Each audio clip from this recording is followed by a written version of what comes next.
কিছু মানুষ তাদের নিজেদের ব্যবহারটা দেখে না, বাট অন্যরা কীভাবে তার সাথে ব্যবহার করছে সেটা নিয়ে পড়ে থাকে এবং দোষ দেওয়ার জন্য বসে থাকে যে তাদের সাথে কেমন ব্যবহার করলো। বাট নিজে যে খারাপ ব্যবহার করলো সেটা সে মাথায়ও রাখতে চায় না এবং এটা সে মনেও রাখতে চায় না, কিন্তু অন্যকে দোষ দেওয়ার জন্য বারবার তার সাবজেক্টটা সামনে নিয়ে আসে। এরকম কিছু মানুষ আছে যেটা খুবই টক্সিক হয়, সেটা যে কোনো বয়সের হতে পারে। এবং এসব মানুষ থেকে আসলে এসব মানুষের সাথে তর্ক করা মানে বোকামি ছাড়া আর কিছুই না।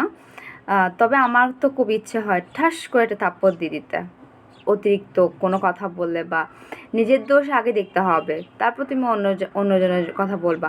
নিজে কী করেছো সেটা দেখতে হবে, তারপর আরেকজনের সাথে কথা বলার চেষ্টা করবে, আরেকজন কী বলছে সেটা ভালোভাবে বোঝার চেষ্টা করবে। কিন্তু না, সে তার সাথে কেমন ব্যবহার করছে সেটা নিয়ে পড়ে থাকবে, কিন্তু সে কেমনটা ব্যবহার করলো সেটা সে মনেই রাখবে না।